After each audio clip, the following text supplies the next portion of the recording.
casually put in there that you were a language arts professor, language arts teacher for several years. And ever since you said that, I've just been listening to your language and been listening to how you phrase things and how you speak. And I just think that it's no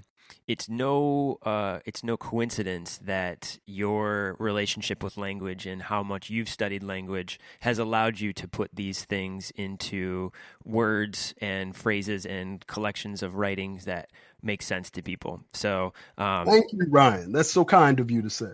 Yeah, because I appreciate a book like Better, but then Better needs a follow-up. You know what I mean? There are a lot of books from a one-hit wonder. If you go to a religious self-help section in any bookstore, there are thousands of books that you can read that are just a one part of how to do something. But you've talked about so many different things. And what I think my favorite part of the conversation is when you talked about how when we approach a conversation about our beliefs, and we think that that's a conversation that's going to help, we're actually approaching a conversation that really isn't going to help, that's going to take a lot more time and maybe won't even initially address the problems that we came to the table with to begin with. So I just think that's really, really special. And I want to thank you for the work that you've done and for putting things out there, putting structures in place, and inviting people into this brave space. So we'll keep our eye out for the book later on, but we want to make sure that this next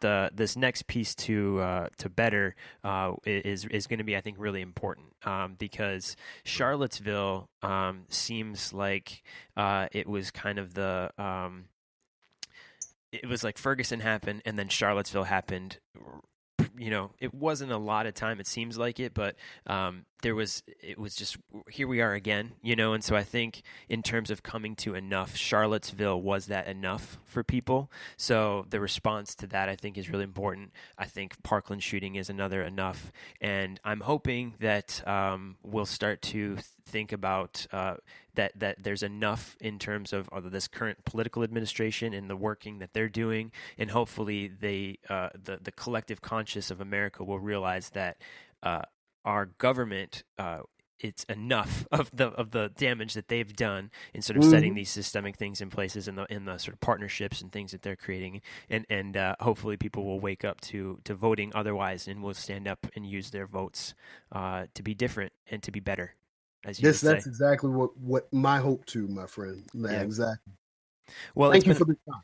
Yeah, it's been an absolute pleasure talking to you. The website, melvinbray.com, is where you can find so much information about you and even information not about you. There's a Not Melvin section, which I think is great. But you are also on Facebook. I saw you're on Twitter, so we're going to put links to those. On Facebook and stuff. And, it's so funny. When you drop a book, for anybody who's looking to do it, it can be almost all-consuming, the work you have to do around it. And so I can't tell you the last time I updated melvinbray.com, but the stuff about the book can be found at better.melvinbray.com, right? So it's just a subdomain of that main site. And then the work around the actual work around facilitation and design-based problem solving, how we actually enact better as communities, can be found at collabyrinthconsulting.com. And Collabyrinth is spelled COLLABYRINTH, consulting.com. And we're going to put both of those in the show notes, so make sure so people can link back to those and get into your work. And really want to thank you for your time, Melvin. Appreciate everything, and hope you have a great day. Sure enough. Same to you now.